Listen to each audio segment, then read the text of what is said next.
கர்த்தராகிய இயேசு கிறிஸ்துவின் நாமத்தினாலே நான் உங்களை வாழ்த்துகிறேன். இந்த ஆசீர்வாதத்தின் விடியல் என்று சொல்லக்கூடிய இந்த நிகழ்ச்சியின் மூலமாய் உங்களை சந்திப்பதில் மிகுந்த மகிழ்ச்சி அடைகிறேன்.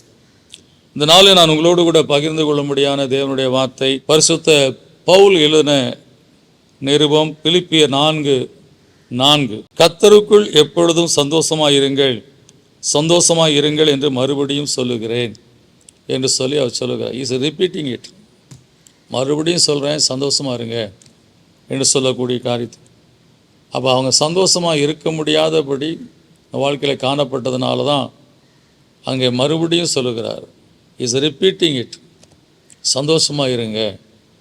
நம்முடைய வாழ்க்கையில் அடிக்கடி இந்த சந்தோஷமாக இருங்கள் என்று சொல்லக்கூடிய காரியத்தில் ஏன் இதை அப்படி அவர் சொல்லுகிறார் என்று சொல்லக்கூடிய காரணம், விசுவாசம் இல்லாதனால தான் சந்தோஷமாக இருக்க முடியல.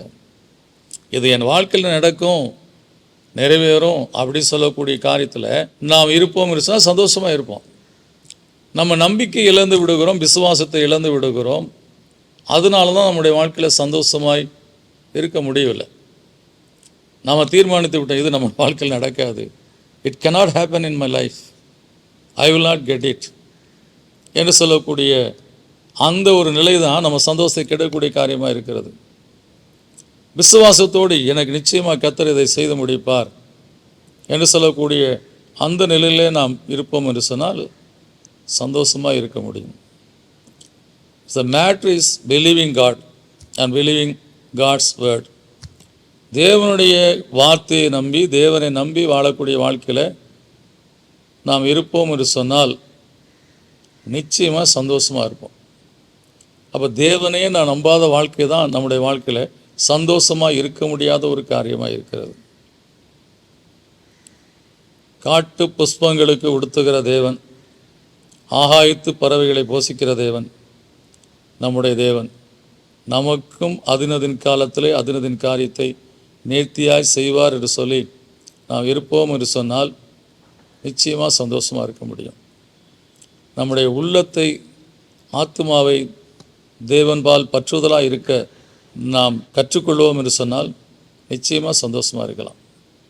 எனவே இந்த காலங்களில் அநேக காரியத்தில் நீங்கள் சந்தோஷம் இல்லாமல் இருக்கலாம். அன்னைக்கு நெகேமியாவை பார்த்து ஏன் உன்னுடைய முகம் துக்கமாக இருக்கிறது என்று சொல்லக்கூடிய காரியத்தை குறித்து அந்த ராஜா கேட்கக்கூடிய காரியத்தை பார்க்கிறோம். இன்றைக்கு கர்த்தர் நம்மை பார்த்து ஏன் உன் முகம் துக்கமாக இருக்குது? I am alive. நான் உயிரோடு தான் இருக்கிறேன். நான் உனக்கு சொன்னதை நிறைவேற்றுவேன். உன் தேவனாகிய கர்த்தராகிய நான் சொன்னதை நிறைவேற்றுகிற தேவனாக இருக்கிறேன்னு சொல்லி கர்த்தர் நம்மை பலப்படுத்துகிறார். எனவே இந்த நாளில் கர்த்தருடைய சமூகத்தில் உங்கள் துக்கத்தை சந்தோஷமாக மாற்ற தேவனுடைய சமூகத்தில் நீங்கள் விசுவாசம் வைங்க, சந்தோஷமாக இருங்க. கர்த்தர் சொன்னபடி செய்து ஆசீர்வதிப்பார். ஜெபிப்போம். நல்ல பிதாவே, நன்றியோடு துதிக்கிறோம்.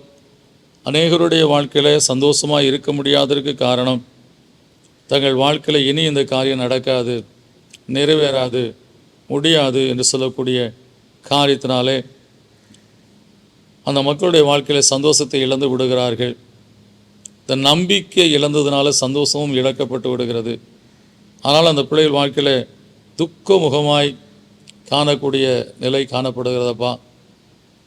நாங்கள் ஆராதிக்கிற தேவன் பொய் சொல்லுகிற தேவன் அல்ல, மனம் மாறுகிற தேவனும் அல்ல. கர்த்தாவே, என்னை சொன்னபடி எங்கள் வாழ்க்கையிலே நிறைவேற்றி கொடுக்கிற தேவன். எனவே இந்த காலவெளியில் நம்முடைய பிள்ளைகள் எந்தெந்த காரியத்தில் அவநம்பிக்கையாக இருக்கிறார்களோ, இனி இந்த காரியம் என் வாழ்க்கையில் நடக்காது என்று சொல்லக்கூடிய அந்த காரியத்தில் விசுவாசமாக இருக்கிறார்களோ, கர்த்தாவே, அவிசுவாசத்திலே விசுவாசம் அந்த மக்களுடைய வாழ்க்கையில் காணப்படுகிறதப்பா. அந்த காரியங்களாம் அந்த மக்களுடைய வாழ்க்கையை விட்டு நீங்கட்டும். இந்த காலவெளியில் விசுவாசத்தோடு கர்த்தர் எனக்காக யாவை செய்து முடிப்பார்னு சொல்லி தாவீதை போட உறுதிபட சொல்லவும், அதனிமித்தமாய் மீண்டுமாய் சந்தோஷம் வாழ்க்கையில கர்த்தாவே நிறைந்து வழியும்படியான ஒரு வாழ்க்கையை கொடுத்து ஆசீர்வதியும். அதுபோல் அந்த பிள்ளைகளுடைய வாழ்க்கையிலே காத்திருக்கிறதில் அறிந்திருக்கிற தேவன் அதற்குரிய ஆசீர்வாதங்களை கொடுத்து இந்த பிள்ளைகளை மகிழ்ச்சியாக்கியர்களும் இந்த காலையில் அப்படியாய் சந்தோஷப்படும்படியான காரியத்தை செய்து ஆசீர்வதியும் பிதாவே. இயேசு கிறிஸ்துவின் நாமத்தினாலேயே கேட்கிறோம் எங்கள் ஜீவன் நல்ல பிதாவே. ஆமென். சந்தோஷமாயிருங்கள். God bless you.